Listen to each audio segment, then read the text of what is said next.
She screamed, "I wish I'd never married you." During an argument, I calmly said, "Granted." Then I filed for an annulment based on fraud. Her soulmate vanished the moment he learned she'd have to return the wedding gifts and dowry. I, 32, male, have been married for 10 months. Or at least I thought I was. Our wedding was big. My wife, 28, and her family, let's call them the Alistair because her father Alistair is the ringleader, are very traditional. They believe in appearances, in setting up their daughter for life. I'm a senior logistics analyst for a major import-export firm. I make a very comfortable living. I'm stable. I'm what they wanted.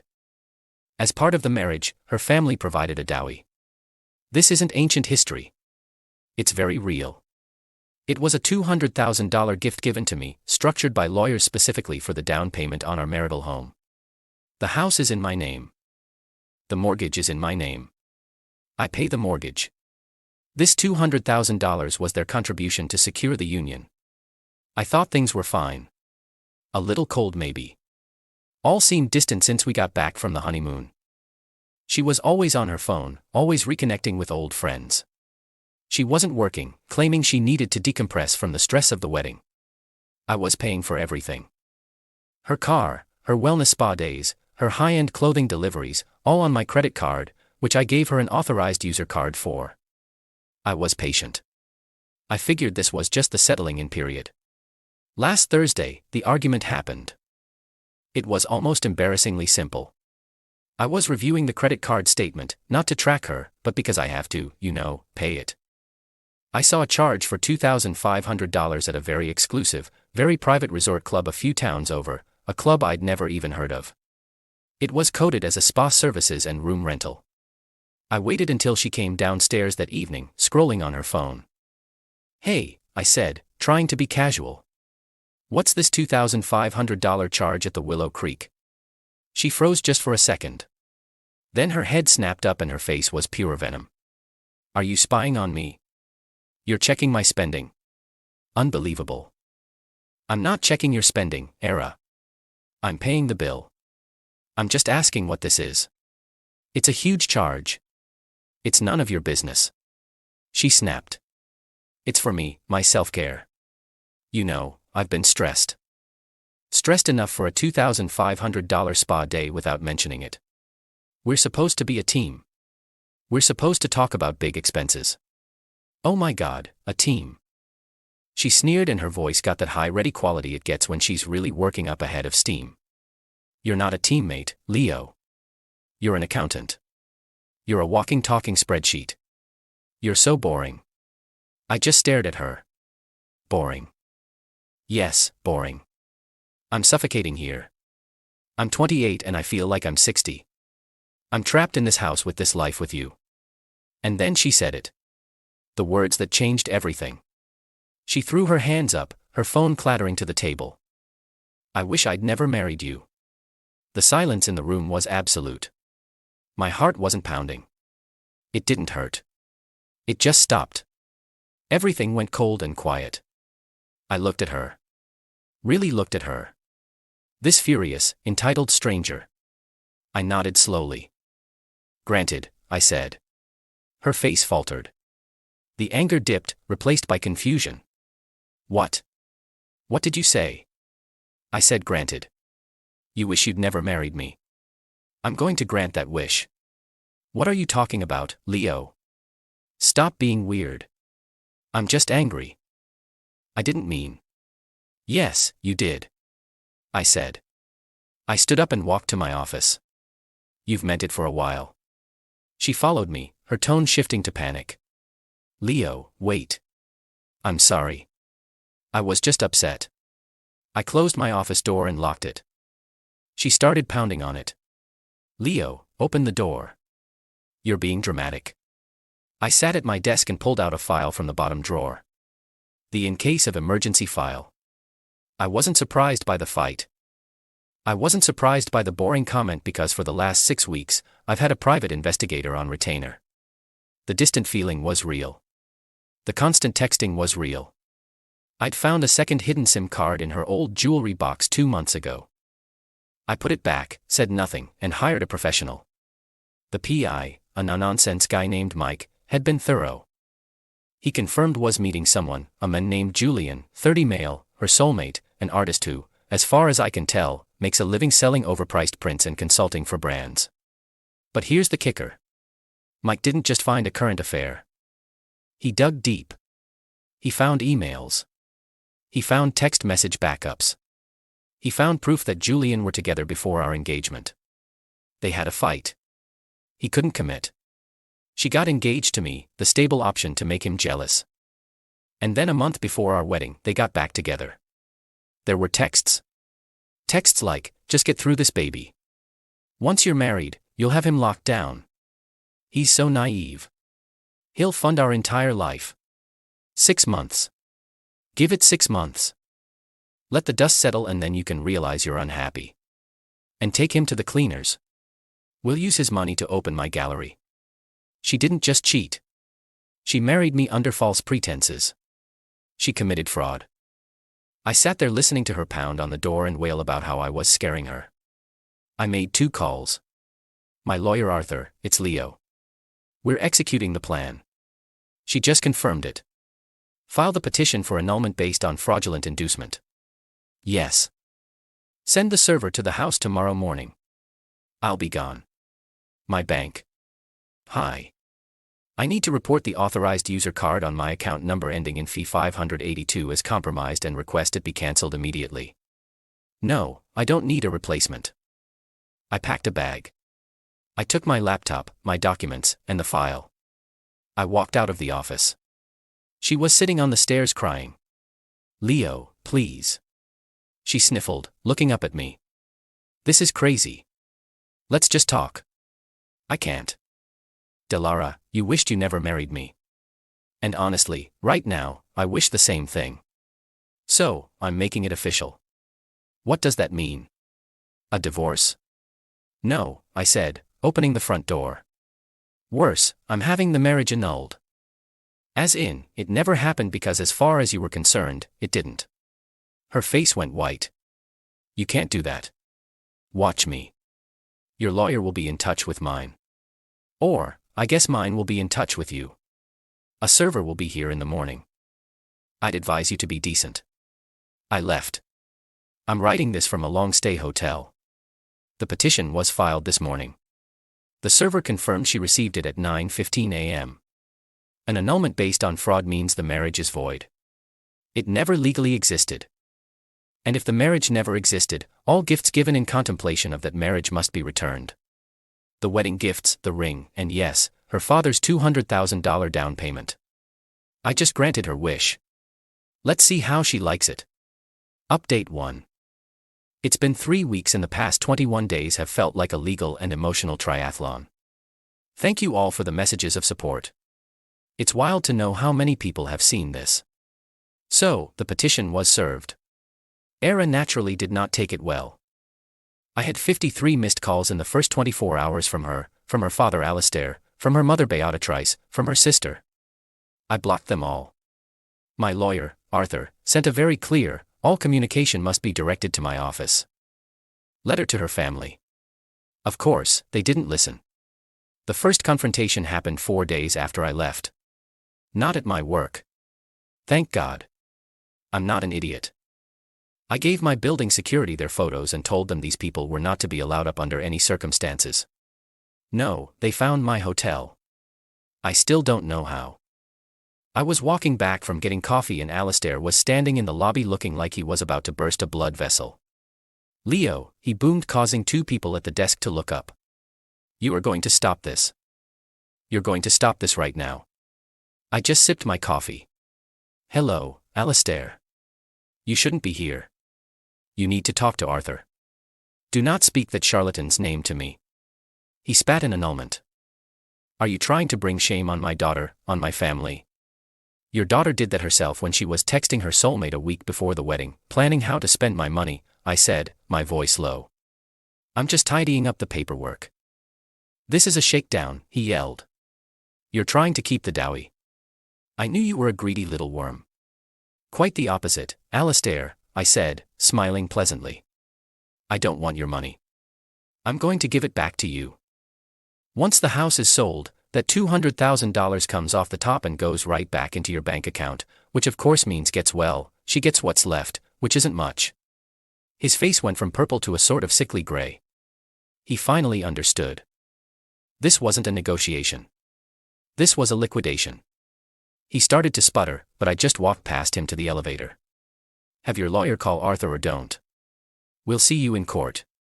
Then came the dirty trick and I'll hand it to them. It was the classic textbook move. I got served. Era had lawyered up fast. She was filing a counterclaim. She was contesting the annulment and simultaneously filing for an emergency hearing. She claimed I was abusive, that I was a financial controller, that I had violent outbursts, which is hilarious. I'm a data analyst who builds ships in bottles. She claimed she was in fear for her life and that I had abandoned the marital home. She was requesting an emergency order to grant her exclusive use of the house. Force me to reinstate all her credit cards. Force me to continue paying all household bills plus a generous temporary alimony. Force me to pay her legal fees. She was trying to use the system's bias against men in domestic disputes to paint me as the villain. Also, she could stay in the house with her boyfriend on my dime. We ended up in court last Tuesday for the emergency hearing. It was illuminating. All was there dressed in a demure high-necked blouse, dabbing at her eyes with a tissue. Her soulmate, Julian, was sitting in the back row trying to look supportive. He looked like a guy who thought he'd won the lottery. Her lawyer went first, painting a picture of me as a monster, a cold, controlling man who cut off his devoted wife for one small argument. Then Arthur got up. He was magnificent. Your Honor, he said, his voice calm and clear. My client is not here to argue about an allowance. We are here because this marriage is a legal fiction. It was a fraud from its inception.